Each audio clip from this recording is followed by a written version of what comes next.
Jadi mari kita belajar tentang keuangan sejak dini, melek finansial sejak dini. Ini sangat penting Bapak Ibu. Ya, kalau enggak kita goyang-goyang finansial dalam hidup itu luar biasa ya, pengalaman pribadi. Ya, mungkin panjenengan juga mengalami hal yang sama. Tidak ada kata terlambat. Baik Bapak Ibu, saya ingin mengawali video ini dengan mengutip satu kalimat yang sangat indah ya, sangat baik. Saya dapatkan di buku Psychology of Money ya. Anda bisa membelinya ya. Dikatakan begini, mengelola uang dengan baik itu tidak ada hubungannya dengan kecerdasan, melainkan lebih banyak berhubungan dengan perilaku ya. Dan faktanya adalah orang yang cerdas ya, sukar sekali kalau diajarkan tentang perilaku. Nah, ini ketampol banget nih ya. Bagaimana selanjutnya? Simak sampai selesai. Bismillahirrahmanirrahim. Assalamualaikum warahmatullahi wabarakatuh. Alhamdulillah wa syukurillah, la haula wala quwata illa billah. Allahumma sholli ala sayyidina Muhammad wa ala ali sayyidina Muhammad. Ya Fattah ya Alim ya Hanan ya Manan ya Salam ya Arhamar Rahimin. Semangat pagi Bapak Ibu dan teman-teman yang lapang hatinya, lapang rizkinya, yang istiqomah dalam kebaikan dan perbaikan, yang hidup dan kehidupannya semakin kuat, sehat, kaya raya, makmur, sentosa, banyak uang, banyak duit, banyak aset, sejahtera, mulia, dan semakin maksimal menjadi saluran berkah yang menjadi bermanfaat untuk banyak orang. Dan yang utama adalah yang terjaga selalu, bahkan vibrasi syukur ya, makmur, berlimpah itu terus naik terus. Nah, dengan begini apa yang menjadi harapan, hajat, cita-cita, bahkan impian pasti hadir dalam kehidupan kita semua ya, dengan cara yang mudah, menyenangkan, membahagiakan, ajaib, bahkan atas kuasa, izin dan ridho Allah Subhanahu wa taala. Amin ya karim. Jumpa lagi Bapak Ibu di video ini. Sekali lagi saya tidak bermaksud menggurui atau ngajari atau komentar, tidak, hanya berbagi saja ya, sharing saja ya. Kalau ada yang baik silakan diambil, kalau tidak ada yuk abaikan saja nggih. Ya Bapak Ibu, di video ini kita bahas tentang cara mengatur keuangan. Ya, ini ada 5 hal yang ingin saya bagikan di sini secara singkat, padat dan jelas. Namun sebelumnya disclaimer-nya Bapak, saya ini bukan ahli keuangan, bukan ya. Saya juga belajar dari pengalaman Bapak Ibu ya. Saya pernah jatuh ya, pernah bermasalah keuangan ya, begitulah kehidupan. Karena tidak melek finansial, pernah dapat duit banyak ya, ternyata karena tidak tahu ilmu keuangan akhirnya ya jatuh lagi. Nah, seperti itu. Jadi memang melek finansial itu luar biasa. Baik, saya awali di video ini ya. Saya awali dari mengutip sebuah buku yang saya dapatkan dari buku Psychology of Money. Dikatakan begini ya, tentang mengelola uang ya. Mengelola uang dengan baik itu tidak ada hubungannya dengan kecerdasan ya, melainkan dengan perilaku. Nah, masalahnya adalah tentang perilaku ya, sukar sekali diajarkan orang yang cerdas. Masya Allah, kita ketampol banget ya. Jadi Bapak Ibu, saya rekomendasikan, dan apa yang akan saya sampaikan di sini saya ambil dari, sebenarnya banyak sih, tapi ada 4 buku yang saya rekomendasikan untuk jenengan. Robert Kiyosaki tentang cash flow quadrant, kemudian Robert Kiyosaki financial interest ya, kemudian ini ya, tadi Psychology of Money dan juga Profit Maker. Oke. Nah, nanti bisa cari. Baik, ada 5 hal ya. Bismillah. Jadi tentang kecerdasan finansial ini Bapak Ibu ya.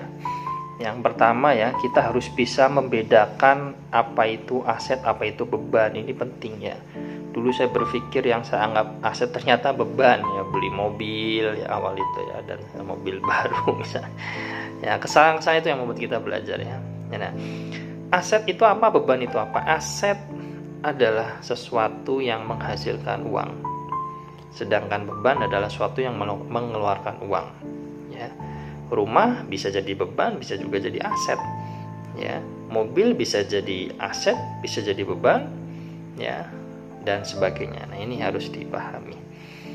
Nah, di mentoring ya, di grup WA ya, kita detail bahas tentang ini ya.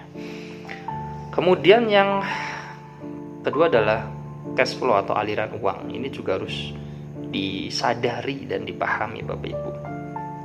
Yang penting bukan tentang jumlahnya, tapi dari mana dapatnya dan kemana mengalirnya. Ya, ada 3 macam cash flow kurang lebih. Yang pertama adalah, mohon maaf, cash flow-nya orang miskin. Bapak Ibu, saya ingatkan lagi bahwa semua konten di Catat Energi Joti sebenarnya saya mengajak jenengan itu levelnya adalah di level energi, ya, di pikiran bawah sadar Bapak Ibu, ya. Ya, karena kita bergerak ini berdasarkan program pikiran bawah sadar. Ya, walaupun orang sudah mengatakan misalkan, oh, wah aku nanti kalau dapat uang mau begini begitu. Ya kita lihat saja. Ya, nanti pikiran bawah sadarnya itu akan membawa dia kemana, ya, sikapnya, perilakunya itu tadi terhadap keuangan. Oke, saya ulangi lagi ya, tentang cash flow. Ya. Pertama ada cash flow orang miskin, dia dapat duit, dia langsung habis, bahkan hanya untuk sekedar memenuhi kebutuhan primer aja. Ya sebenarnya bisa sih ya diolah ya supaya berkembang, ya, tapi boleh dikatakan belum sampai saja pikirannya, ilmunya belum sampai. Ya. Yang kedua cash flow orang menengah, ya, dapat duit dari bisnis, dari pekerjaan, ya, belanja kebutuhan masih ada sisa, tapi dibelikan beban. Nah, ini saya dulu gitu Bapak Ibu ya, Masya Allah. Kemudian yang ketiga adalah cash flow orang kaya, ya. Uangnya ini didapatkan dari aset. Ya, saya ingat sekali pesan salah satu guru saya guru bisnis saya di industri digital network marketing, namanya Pak Haji Hendri Rigianto. Bukan uang yang membuat kita kaya, tetapi aset. Kalau sudah orang mendapatkan uang dari aset, wah luar biasa ini ya. Ada yang punya kos-kosan sudah? Masya Allah. Ya. Kemudian yang berikutnya adalah cara menggunakan uang. Ini ada orang tipe peminjam, ada orang tipe penabung, ada orang tipe yang investor, investasi. Ya, Masya Allah. Ini kalau di level energi, vibrasi, ya, kuantum memang luas ini, ya. Tapi yang penting jenengan paham secara garis besar dulu, ya. Kira-kira jenengan ini tipenya yang mana dalam menggunakan uang? Kemudian yang perlu dipahami yang keempat adalah passive income dan active income. Ya. Active income itu ya kita kerja, kita dapat duit. Kalau kita kerja ya kita nggak dapat duit.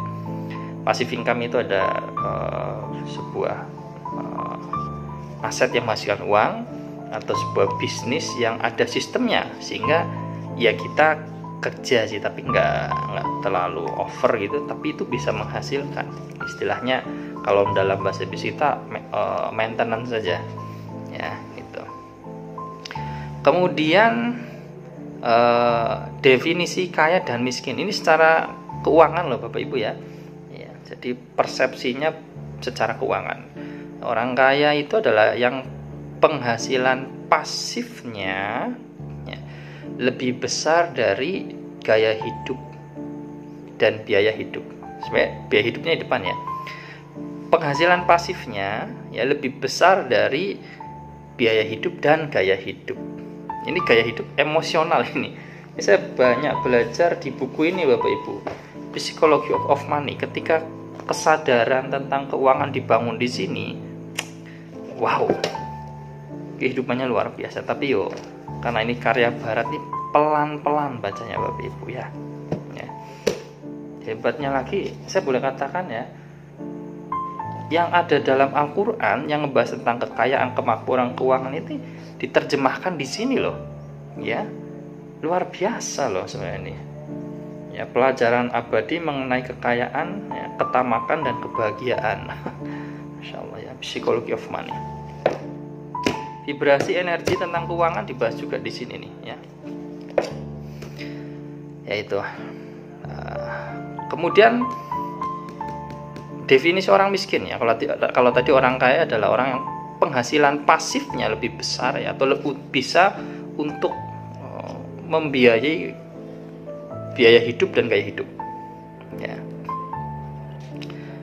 Boro-boro biaya pasif, penghasilan pasif, penghasilan aktif baru aja itu. Ya. Seperti itu ya. Maka oleh sebab itu kita mulai ya. Desain ulang hidup kita. Ya. Kata Pak Putu begitu. Kemudian orang miskinnya, ya ini secara keuangannya. Jadi arti orang miskinnya adalah orang yang dia untuk bertahan hidup aja dia harus kerja. Ya, seperti itu. Nah, yang terakhir adalah tentang cash flow kuadran ya, cash flow kuadran. Ya, di sini. Ini bukan tentang ngebahas tentang jumlah uangnya ya, karena uang banyak juga belum tentu ya orang itu bahagia kemudian memilih kendali atas waktu ya, belum tentu. Tapi ini tentang bagaimana mengelola keuangan sehingga orang tersebut yang punya uang ini ya, dia itu lebih baik secara spiritual ya, memiliki kebebasan waktu, kebebasan keuangan ya, dan seterusnya dan sebagainya. Jadi di sini cash flow quadrant dijelaskan ada 4 cara orang dapat duit ya, yang terbagi jadi 2 kolom ini ya. Ada